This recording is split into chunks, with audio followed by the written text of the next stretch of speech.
Okay, welcome to this fantastic event that we are present at with the Financial Inclusion Week organized by Akion. And I'm so happy that we are going to launch the Diversity Fintech report and we have a panel here. Jane, would you like to continue? Thank you very much. And just a little bit of technology problems, but welcome everyone to this wonderful session with exceptional panelists where we're going to launch the Fintech Diversity Radar.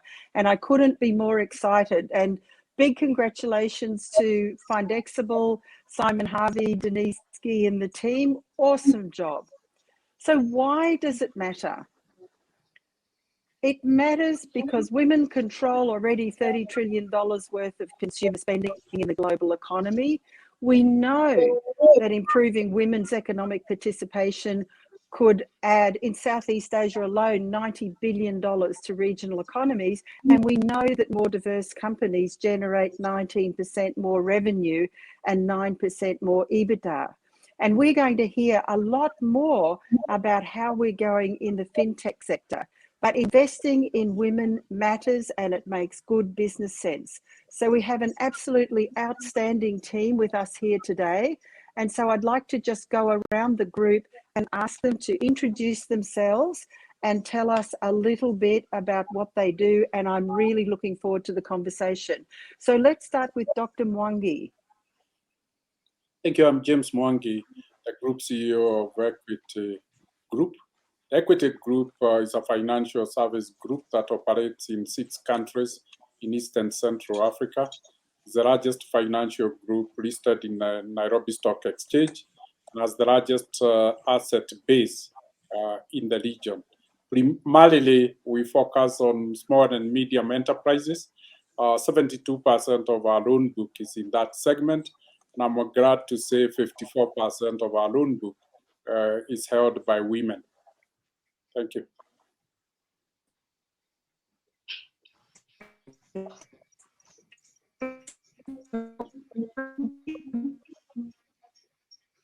Maybe you should, Audrey, should continue. What are you doing? Good afternoon. Audrey Matupi. I'm the CEO of Systemic Logic Group, which is a data, digital, and innovation company.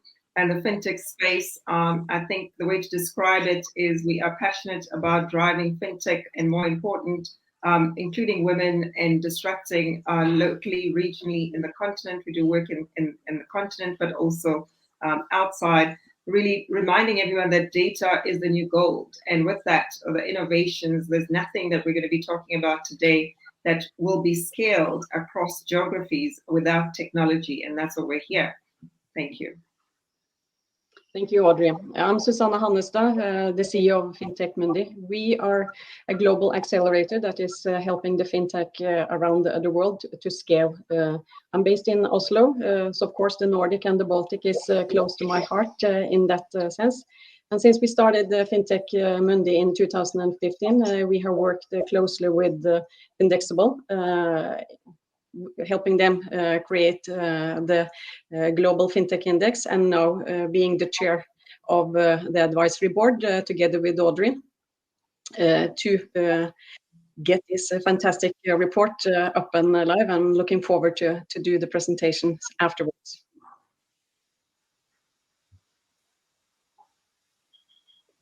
So here we have the fantastic report, which is absolutely fresh from the press.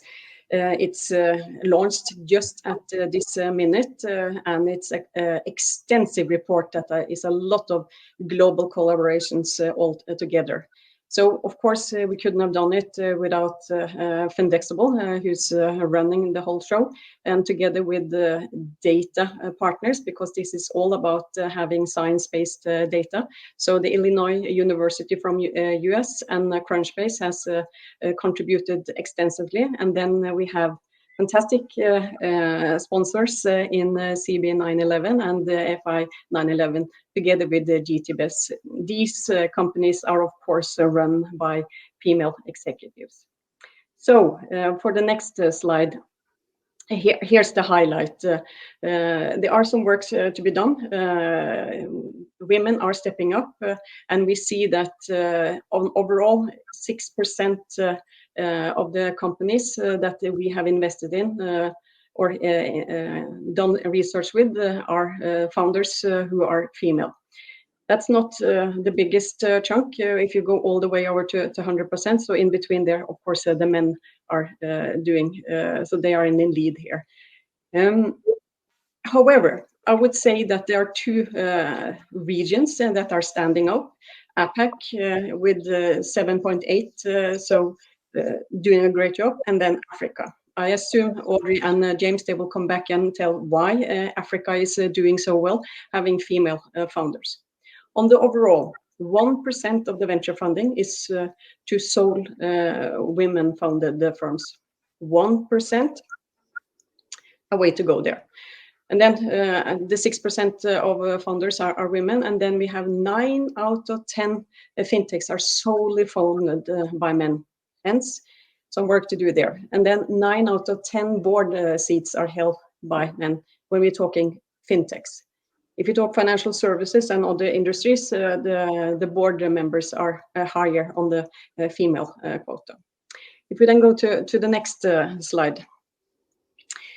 There are some beacons. There are some light. There is quite a lot of fintech female founded and CEOs out there that we are very proud to present here. So we are taking the top 16, and it's spread all over the world, and they're doing fantastically. Just look at the revenues and how they are contributing to the global economy when it comes to the fintech companies. So a big applaud to these 16 ladies and founders that is doing a tremendous job. And I think these 16 are role models going forward. And of course, we in the diversity radar going to help out gathering data and so forth. I will come back to that a little bit later. If we go to the next slide. Here we see that the overall founders by region that are female, now women and men, and of course it should be a balance with it. Still, there are some takes here that we see Europe with 10%, APAC around 11%, Latin America, and is leading on here with close to 12%. So that's a good one there. But you see the white part of the pie here, too large. We will help out sorting out how we can take this to a more equal level. If we can go to the next slide. And here we have the board members again, the 11% female in the board. Again, Africa is doing the best, close to 15%, and then APAC is just above 13%. You would think that North America would have done it better, or Europe for that matter. But here we have new leaders when it comes to be in front of female founders, female board members, and so forth. So I think we should look to Africa and APAC to get some learning from them. If we can go to the next slide. And here we see the regions with how it's doing with female boards members all over. It's a little bit better when you have executives and so forth coming in. So that gives some insight to it. There's a lot of tremendous data that has been put in over the last year into this report, and the whole report is close to 100 pages filled with the data that is data-driven. Thank you. Can we go to the next slide? There are some roles that females tend to go into. HR is known, marketing is known, finance as well. These are the typical places. If you go closer to how you can kind of extend it to roles, I believe females will be very good at. Of course, they should aim for the CEO role. And if they're not having the CEO role, I would go having the marketing, the CMO. Everything around marketing is lead generations. So be closer to the money, be closer to the finance and sales, then you are part of driving the economy with that company. HR and people is a key thing, and then to keep females in the company is vital in everything that we do. So it's a critical role. So keep on doing the good work there. And also on the finance side, we see that there's quite a lot of females keeping track of the money, holding order and everything. And it's to stretching a little bit, I would recommend females to go to the COO role. Be close to the operations. There is where the matters are happening. If you not can get all the way to the top. Next slide, please. Yeah, here you see a distribution. So the overall with the HR, the marketing, and so forth, divided into Africa, Europe, and APEC, and so forth. This is a extensive graph that has been put together with all data that is accurate and correct put together. So go back to the report and read more about how the distributional roles are and competences are for the female executives. On the next slide, we have the overall, and investments is key to everything that we do, and the hardest are working with the fintechs every day, and the hardest part for them is to get finance and get talent. Those are the two key challenges, and it's even harder for female founders to get the investment. So it's a balance between the investors that they are cautious about and seeking female founders to invest in, because the payback of female-funded fintechs is higher than only for men. So it's a good investment to do. On the next slide. Yeah, here you see the location of the 10 largest company with female founders and the funding they are gotten. Brazil, Nubank doing fabulously, and I really looking forward to see how that neobank is doing. Of course, they're not gonna stop in Brazil or Latin America for that matter. They will be a global player together with all the others like Revolut and so forth.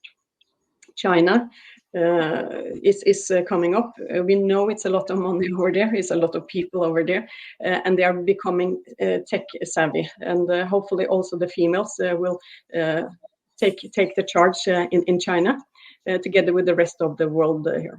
Still, the numbers are a little bit smaller, so we urge to have more in it. For the next slide, this is a very comprehensive slide, but it's all about which regions are doing and where executives are succeeding. And here we see North America is doing good with a balance between male and female into the company. So there varies quite a lot throughout the world. And around 19% of the executives are women. So there are hope that there's going to be more, and that some of these might be that go into the fintech and then continue doing their experience and their work there. On the next slide, we are looking for how we can take action. We at the same time, the COP26 is going on in Glasgow, and here we are talking about how we could take actions 30 by 30. 30% female founders by 2030. That is the aim we are having to push it forward. Of course, we need a lot of tools and scorecards and so forth to go forward. So I will come back to that on the next slide, please. So we have a frame called 3D. 3D is design, data, and discipline. We need a design of the companies to be more, not by accident, but more females that can come in. Again, the HR is key to bring in the talents, the female talents, and make them thrive in the company. Data, Findexable, and the Fintech Diversity Radar is based on data. And of course, gathered data on the metrics, customers, employees, partners, and so forth should need the baselines, and then you know where the imbalance is, and then take actions on that. The discipline is, of course, to achieve on the KPIs and the targets that one is going after. The last part on next slide is the scorecard. This is our goal to go forward building a Fintech Diversity Radar scorecard. And when we talk about Fintech diversity, we are not only talking about female, we are talking about all kinds of the diversity. We have just started with the females going forward. We will have quantitative metrics and we will have qualitative statements divided into demography, product, policy, culture, and so forth. And I have a keen eye on the culture. If you don't have a good culture within your company, you won't have people to thrive, and then you won't excel as a company to be a global player. For the last slide, I will thank everybody that has contributed to the Fintech Diversity Radar. We are spread all over the world in all continents, from North America to Latin America to Europe to Africa to APAC. And this is why we have been able to make this first Fintech Diversity Radar report, and we are very proud of it. Thank you.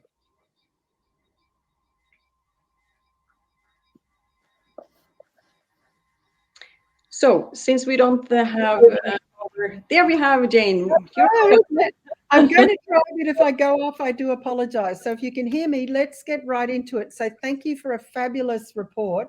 And it isn't that surprising, actually, that some of the emerging economies are doing better than the Western economies, but we should test out why that is. But what I'd like to do is, first of all, just say how thrilled I am to see some data coming out on this, because we've spent decades talking about it, but now to actually see some hard data, and that's only going to get better and better. This is an amazing step forward. So maybe let me start with Dr. Mwangi. Just some reactions to what you've heard. Anything that it made you think about, or anything from your experience you'd like to add to what we're actually seeing in the report? One, Jen, allow me to really thank the team that carried out this research. Incredible research that changes the view and perceptions about Africa. This is one of the few presentations that I've seen the gap between perception and reality being breached. Africa has been presented for what it is. And hopefully the big message is that Africa has something to contribute to the global scene. And I'm really glad that that picture has come out pretty well. Thank you, Jen. No, thank you. And I would just like to say, from my background in blockchain and digital assets and DeFi, Africa is absolutely a leading innovator in that area. So I hope I get some more time to talk about that as time goes through. But Audrey, let's hear some of your reactions to the report.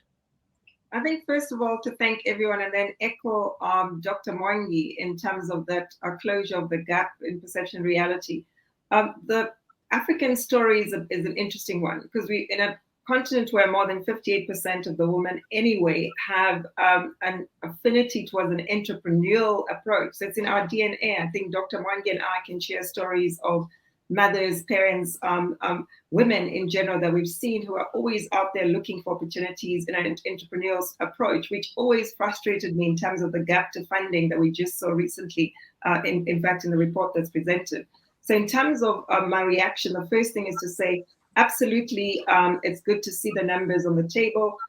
In my view, it is one of those best kept secrets in the negative, because we should be looking at the lessons learned as to why that's the case. I still believe there's a long way to go.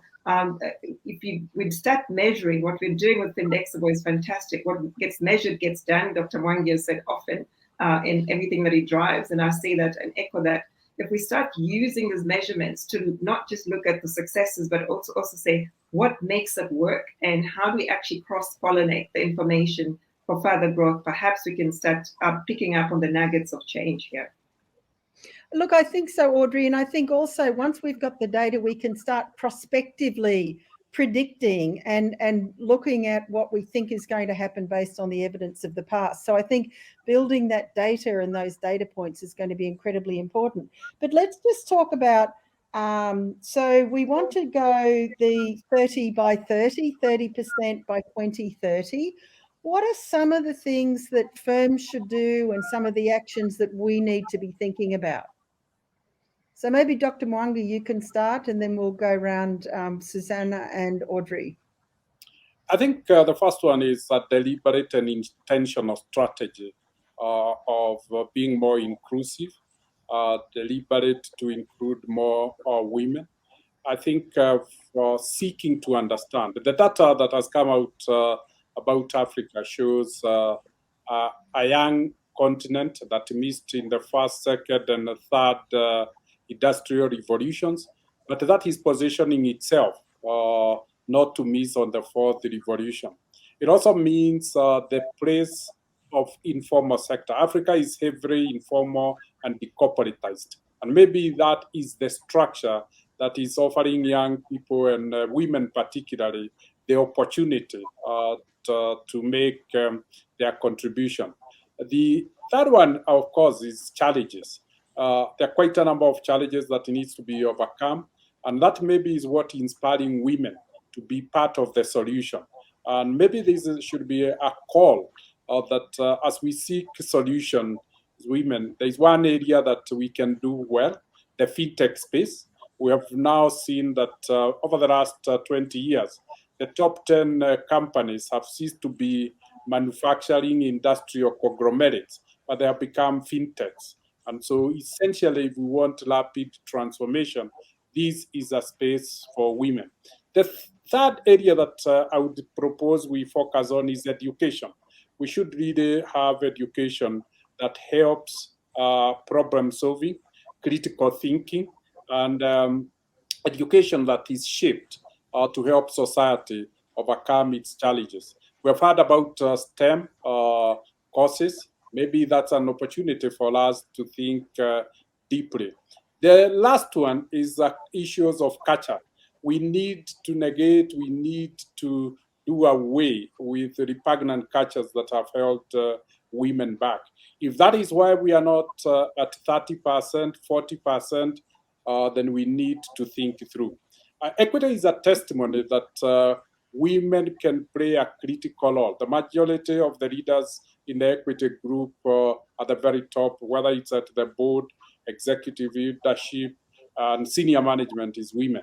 And the performance reflects superior performance than the industry. Again, empirical evidence that women given a place, they can. So we need to create more role models. We need to create more centers of excellence, and we need to really celebrate women who have made it, so that the buzz spreads around of the possibilities. Mentoring and coaching, particularly young women, will be something that I would really advocate, so that we hold them, we nurture them, and they don't have to make the mistakes we made. They are free to make their own mistakes, but not the mistakes that the generation ahead of them made. If we avoid and reduce the mistakes women would be making, then they could be significant and more visible in society, and then there will be the choice in boards and in leadership positions. Thank you very much. And I'd just like to add to that, I completely agree with everything you've said. The importance of women role models that are relatable, so that young women who are coming up and who might want to be in this field can see the pathway and can actually relate to people who've done it. And we have the real opportunity with thinking differently about how we use social media to promulgate that in language, in culture, to young women everywhere. So Audrey, let's hear some of your thoughts on this. You know, it's Dr. Thomason, what comes to mind already beyond role modeling is, if I look at the African story, angel investing. So one of the things that is not even spoken about a lot is the concept of angel investing, which in itself has an element of role modeling. And that's really about individuals that have taken a chance on ideas that women are taking through. And I use that as an example because part of the challenge is really that access to networks that a lot of the women face.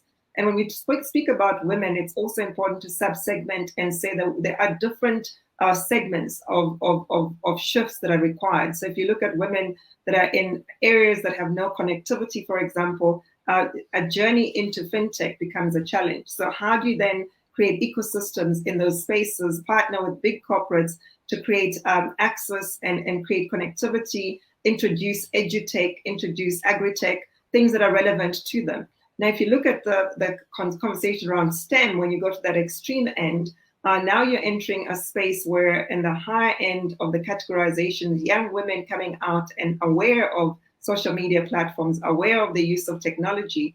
There's also an element of partnering to role models and individuals also in big corporations. If I look at companies such as Equity have a role to play in how, not just how they recruit, but also how they partner with individuals, institutions, and even angel networks. If I look at what we're doing in South Africa, one of the things I'm driving from a systemic logic point of view, also bringing in Findexable, is how do we become an aggregator of creating those networks, whether it's providing data, the research that's just been presented, it has to be consumed and delivered across the sub-segments so that we can understand what will be required at each level to create the shift. Because a woman's group in a rural setting with an amazing product that could end up on an e-commerce platform, to get to them, we need to build an ecosystem. They may not necessarily be the ones placing the product on the e-commerce platform, but young girls, young professionals building the e-commerce platform in partnership with Equity Bank or Absa Bank that I'm partnering with will create that access. And in so doing, we're actually including all women across that ecosystem.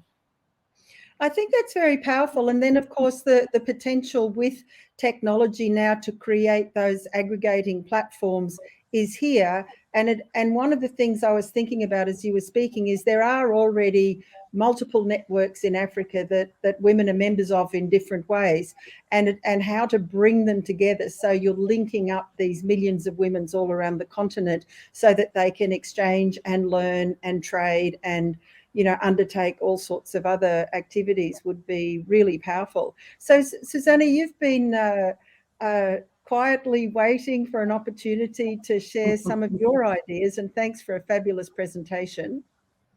Thank you, Jane. I will first start with the investors. We are working across the globe with the various investors, and I will use the Silicon Valley examples. Those investors over there, they are very cautious about who they invested. Of course, it's the team. If the team is not diverse, then they won't invest. What they also do, they look at the cap table, also the investments that has been into the company, and if that is not diverse and there are females coming from female investor companies, they also turn it out. I think that's starting to do so, and I hope that is spreading all over the world, that they are by example or by actions are taking it. Another thing is into the board position. I've been both as an executive in financial service and I'm in board positions, both for banks and fintechs.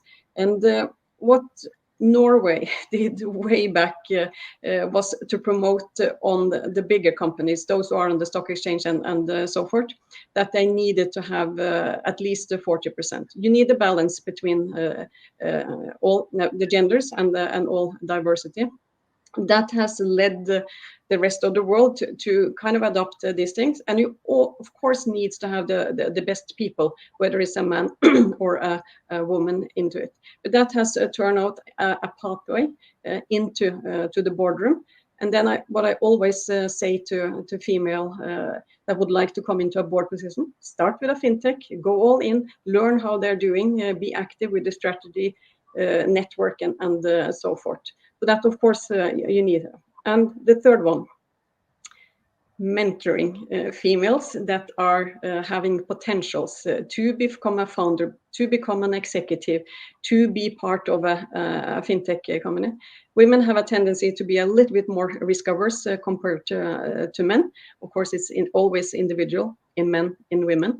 But for us who has been in the executive place and in the fintech place, to have them climb the ladder and help them climb the ladder, be part of the community, and also the females. They need to take a little bit more challenges and go out of the comfort zone to be part of this. Back to the investment.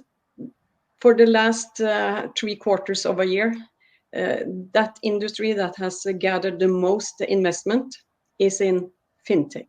So this is the beautiful place to be, and fintech by definition is global. So I invite all girls be part of it.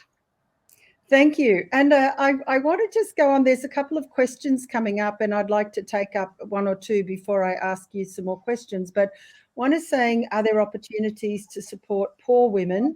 And I think that there are some terrific examples that I'm aware of, in particular in the area of blockchain. One example, in fact, is a Nordic company, Hive Online, who's working with women's cooperatives in Niger to help them essentially digitize and lend and develop alternative credit scoring systems so that these women can participate and borrow and grow their businesses. So there's some great examples of that. And I agree, Audrey, about infrastructure, but 70% of the world's population have mobile phone coverage now, and this is increasing. And I think we have to really advocate to governments that they get everyone into the digital economy. But the other point I wanted to make in relation to blockchain is the potential to build these token economies. They're known as community token economies or distributed autonomous organizations, where you can actually create a network that has both investors and entrepreneurs and researchers and people who care about building the female economy, who can all be incentivized in different ways through a tokenized system. So while we don't have time to go into that right now, I think that we have technology that can actually start incentivizing people to invest in women.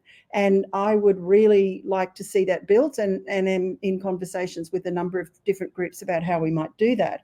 But let me come back to a question that we've got about how do we get more investors to care about the topic, because I do think that this is a really important one, because on the one hand, this data is going to be incredibly important, because if we can prove that having more women founders investing in women, having more women within companies leads to better performance, this will strengthen our argument. But I would love to hear from all of you about any ideas that you've got about arguments to investors, because I feel a little bit sometimes we're guilty of complaining but not making a good enough argument about why people should invest in women. So I'd love to hear from all of you about that subject. So maybe Audrey, why don't you start? Well, I was listening to you, I was smiling because the question of investors, and I love the idea of angel investing because I'm an angel investor as well as investing in my own company. And when I started, you almost have to go through a process. I started calling myself the chief hassling officer. So women have to spend more time almost selling the story of what you're about. And one of the little secrets I'd like to share is that that old saying that we have to work 10 times more, in this case of finding the investors, make sure your understanding of your business model, your product, you understand it 10 times more than anyone else, because you're going in to pitch to get that money from yet another male-funded company that easily will walk in with an idea and not necessarily have to pitch for it. The issue of investors in the African continent, maybe perhaps that's why you're seeing more and more women. We're finding a combination of support from policies that are in place, support from government institutions or multinational institutions, as well as the private sector themselves, who are actively and going out to be very clear around investing in female entrepreneurs or female-funded startups and fintechs. And I guess that the issue there is marrying the idea and taking it to finality, because sometimes, even personally, I see ideas that come through, and we would need to make sure that we're not guilty of the follow-through, meaning that I've got a great idea, but it doesn't convert into a business case that stands up on its own commerciality that allows for an investor to be attracted to me.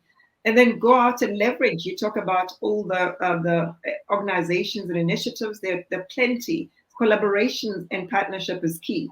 And I'm finding moving away from traditional investments, which is VC capital, and moving away from that textbook and really finding as many people out there. You'll be surprised how much money is out there. I'm seeing traditional banks, big banks, who are putting money aside to partner with startups. That never happened before because they were not interested. They wanted to compete, not collaborate. So from an investment point of view, take the risk, be bold enough to back your idea beyond the ideation phase. Invest a little bit more yourself in building a minimum viable product. And more important, where there are women's organizations, cooperatives, or women associations, look to understand that network to say, how do you leverage that existing network to be able to get credibility and access to a network? Fantastic. Thank you. Dr. Mwangi, let's hear your thoughts about that. How can we persuade people that this is good business sense? I think in the media world, they say, if it has not been said, then it has not been done. I think we need to celebrate more of what women have been able to achieve. We who manage listed companies, we normally do road shows to go to investors and present our case. I think there is need for courage, there is need for audacity in communication, and maybe the support we can give is to form a network of fintechs and companies that are founded and managed by women. And then we showcase them the way we, a network would give the brand authenticity, there is vetting process, so that raises the confidence. But most important is visibility. The second thing is to push the agenda of justification. We see countries like Kenya has now managed to enact a law that a company or an association is not properly constituted if one gender doesn't represent at least 30%. So we need to lobby also. Those who are believers, those who are champions of this cause, we need to lobby particularly to enact appropriate policies. And lastly is the issue of incentives. I think when women build fintechs and corporations, they employ citizens. They become markets for raw materials of products within the market. There is need for government to see the need to give incentives for such set companies. Yeah, and if you think, we're right here in the week of the COP, and if you think about the number of incentives that are being given for people to invest in, green activities and climate-friendly activities, if you took that notion and got the world and all of the countries in the world to incentivize people to invest in women and women-owned businesses, that would be a powerful thing. So, Susanna, what's some of your thoughts on this? Thank you from James and Audrey. So I will lean a little bit on what they say, starting with what the Equity Bank and James are thinking, the communication, celebrating those role models. And that's something Findexable is thinking of. So I encourage Findexable to do it even more. And then collaboration. Audrey was talking about the collaboration between fintech and banks.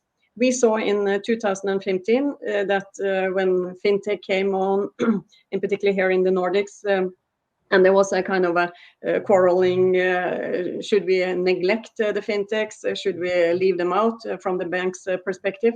And now we see that they are eagerly collaborating in everything they do. My sense is that 20% of the fintechs, they are competing with banks, and the other 80%, they are like to have banks as customers, partners.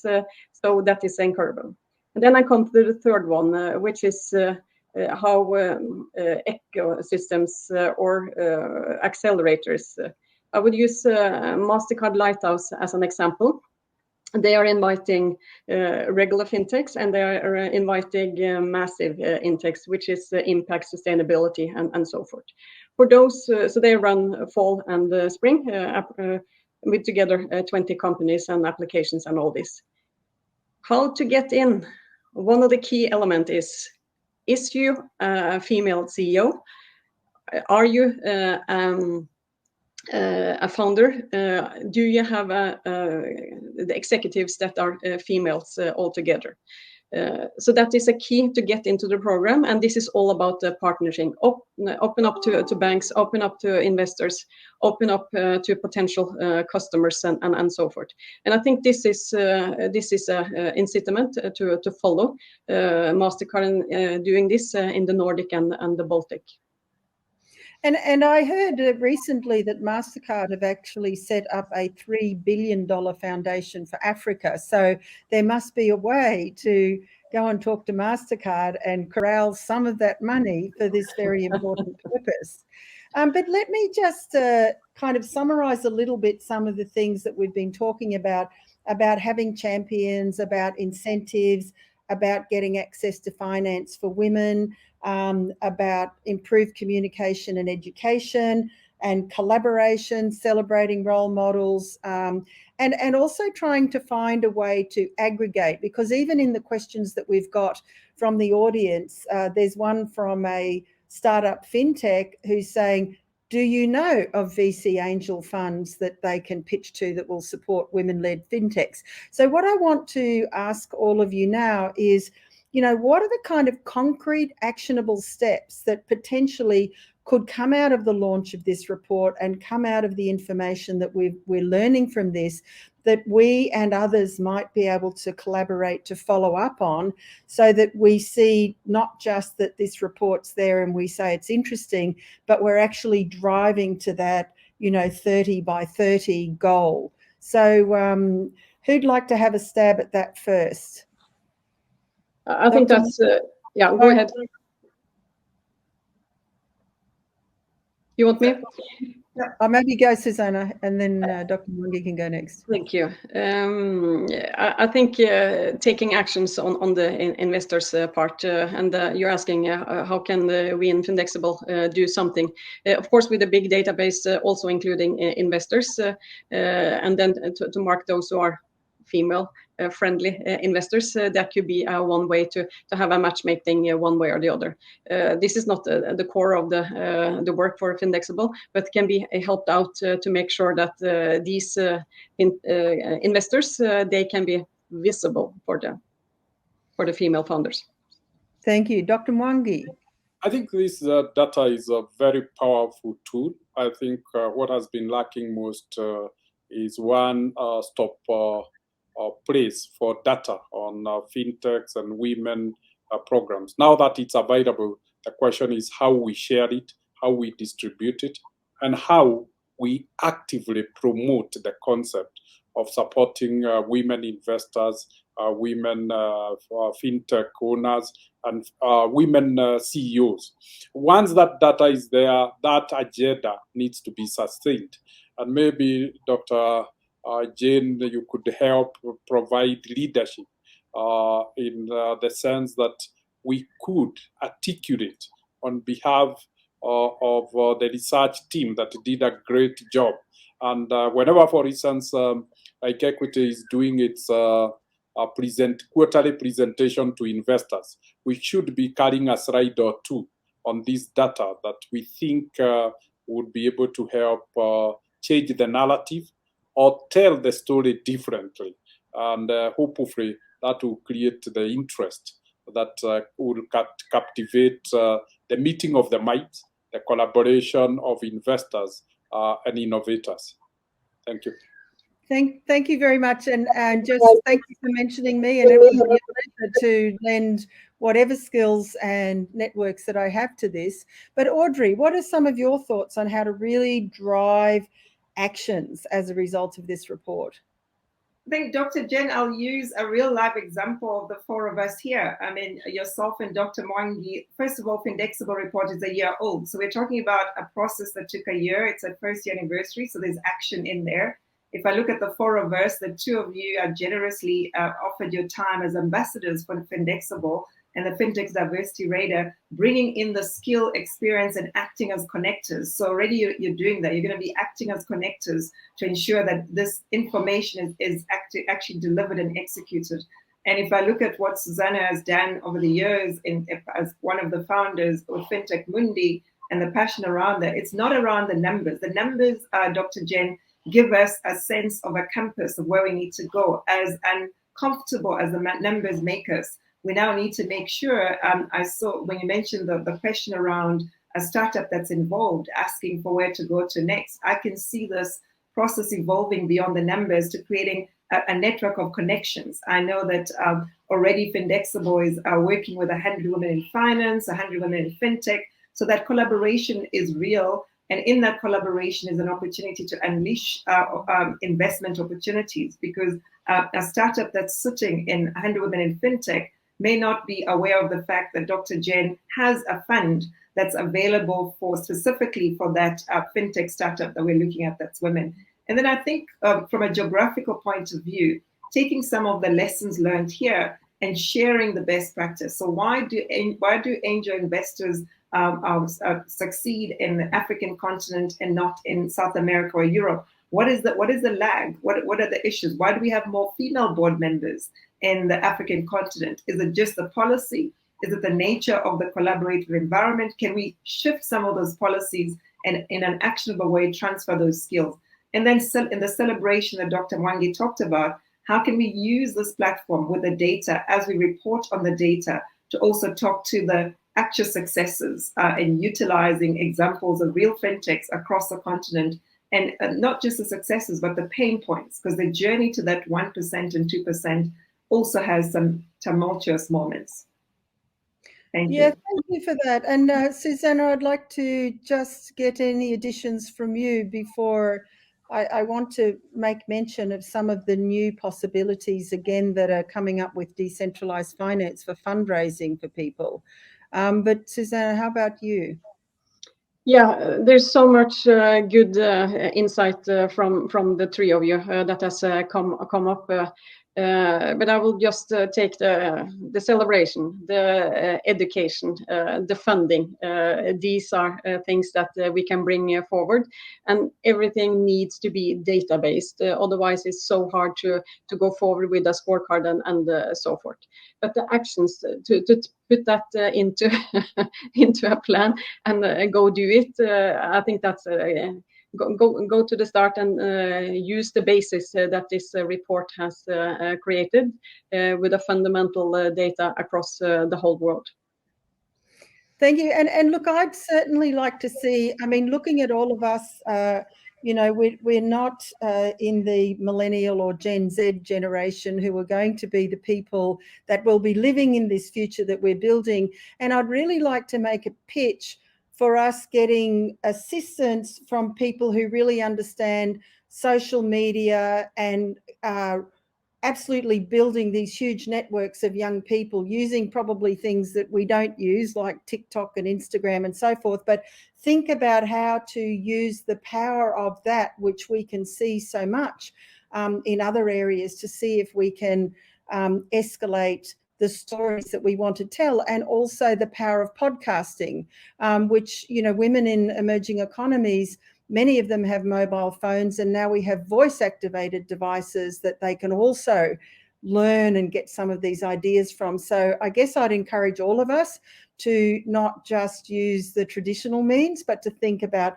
non-traditional means as well. And then finally, what I wanted to comment on is the ability now, using decentralized finance, to be able to raise money in very, very different ways without VCs, through tokenization, through NFTs and other things that are possible now within blockchain. And I guess I'll make a pitch for the Fintech Diversity Index to just think about a little channel or something to look at the very special opportunities that are coming through blockchain as well at the moment, which, the global adoption of crypto in the last year grew by 800%. And the leading countries in the world who are actually using blockchain in particular for peer-to-peer transactions and all emerging economies, and many of them in Africa and Asia and South America. So there's a growing opportunity there to connect people to the financial system using blockchain. So I want to just come back to see if there's any further questions from the audience. And if there isn't, what I would like to do is really just give each of you an opportunity to kind of summarize your thoughts and summarize the key action steps that can come out of this, and also those things that we still need to do. And a lot of it's come through the conversation, but I think in drawing this together, it would be great if we just give each of you an opportunity to summarize your takeaways, both from the report, from your experience, and from the conversation that we've had. But I'll just invite any other questions from the audience. And there's a question here, which is how women are driving Finclusivity, especially in Kenya. But I mean, I think we can kind of broaden that if any of you would like to comment on how women are driving this in a number of the countries in Africa. There's also a question about whether Fintech Diversity Radar communities in Uganda. So any thoughts that people have got about, you know, why is Africa performing better in terms of women leaders in fintech, and how are they doing it, and how can we learn for the other regions from this? So maybe Dr. Mwangi, if you want to start on that, and Audrey and Suzanne, I'd love to hear from you as well. Thank you. I think this phenomenon of Africa being a global leader in terms of involvement of women in management, in leadership, in ownership, the demographics of Africa. If you look at Kenya, we have a mean age of 18. So what it means is that the entire young population has been born and brought up during the digital era. And if you look at the biggest drivers, as Jenny have said, is communication, is peer learning. And this is a generation that is very conversant, particularly with social media channels. So it's almost a global network. It's not just, it goes beyond Africa. The second thing is the technologies we are using to do innovations, to develop, particularly in Kenya, is the mobile technology. And when we look at mobile technology, then it means it's readily available and affordable to almost to everybody. The third one is we have a lot of challenges in Africa. And so the challenges becomes a fertile ground for innovations as we try to solve. If we take a challenge to be an opportunity, it means then there are many opportunities in Africa as we try to solve those challenges that are out there. And lastly is the structure of our economies. It's very informal, so everybody is trying to, it's almost a startup continent. It's a young continent, it's a startup continent. Everybody is trying to start their enterprise. And the enterprises of today are not industrial conglomerates, it's not manufacturing, it's the fintechs. So essentially we have, we don't have legacy issues, we don't have the challenge of incumbents. So that, I believe, is why this has been possible. But having said that, my take from this workshop or conversation is that as a generation of leaders, we have been confronted by maybe the biggest challenge of our lives, COVID-19. And we have been shown how unsustainable and resilient the world is. It's least resilient. And it is our duty and responsibility as leaders maybe to help build back better. And one of the best ways of building back better is inclusivity and equality. And including and empowering women to play their role will be making the world a little bit better, will be building better, will be making it more resilient, will be making it more sustainable and more equitable. So we have a moral duty to be able to drive this. If we then can, we have also great challenges. It's not just what one would call health pandemic, but also we have a climate change with us that is almost an existential threat. Alone, to use either fintechs, to use technology to solve this problem, or to empower the world to solve the problem, then as a generation, we'll have been able to change the course of the world. And maybe our greatest contribution will be rising to the occasion when the movement presented itself to provide great leadership. So the data is there.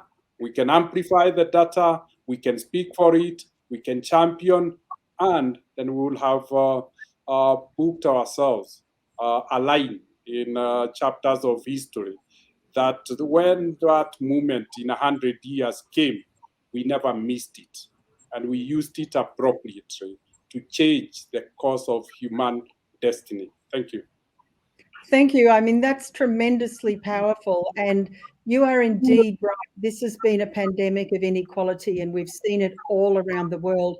And it behooves us to, as you say, build back better and think of something that is a more diverse, more inclusive, more supportive of the planet than we have been in the past, and not just driving an economic system that makes the rich richer. So I think that's very, very powerful conclusion. Thank you so much. Audrey, I'd like to hear from you some kind of closing remarks to draw this all together, because we've only got a few minutes to go. That's fine. I'll keep it. Dr. Mwangi has captured all of it. For me, in summary, what we're talking about in FinTech, I always say you're creating access to finance to change lives. In the meditech side of things, it's really about saving lives, and the agri-tech is about food security. So keep innovating around those spaces. And then finally, in summary, what we've really seen with the data is actually diversity here makes business sense. So please invest in this. Thank you. Suzanne, what about you? Concerned with Audrey and James on what they're saying. So additional to that, we have had a pandemic. I think fintechs and women in particular can help out making sure that we get medicine and health throughout the world, so you can combine the fintech and the health tech together. And then with the climate and the COP26, also the financials or banks are going into sustainable banking more and more. We see it in the investors as well. So the needle is going in the right directions. And again, I think with the Fintech Radar contributing with the data to move the needle even further. Thank you. And there's just a last closing question that's come in about what about governments? And I think, we're talking about increasing diversity in fintech. So the government should be the enablers. They should set the enabling legislation and policy environment to increase investment in women. They should create the investment vehicles. They should create the infrastructure that allows women to participate. And they should also create the educational system that allows people to be trained not just in mathematics and science and English, but actually how to be entrepreneurs, how to be successful startups, how to build businesses, and then enable the role models to be come forth and to be celebrated. So we have only a few seconds left, and I would just like to thank, really, what a marvelous panel, and I really enjoyed it and was inspired by each of you. And I'm sure as we walk away, we need to request the Findexable people to remind us what we said we needed to do, and to call on us to commit to support this moving forward, each of us and all of you who are listening, because it will take all of us. It'll be a global collaboration to make this change. But as Dr. Mwangi said, we have a moment in time. We need to embrace that moment, and we need to move forward with purpose. So thank you everyone for celebrating the launch of the FinTech Gender Diversity Index, and thank you to the marvelous speakers.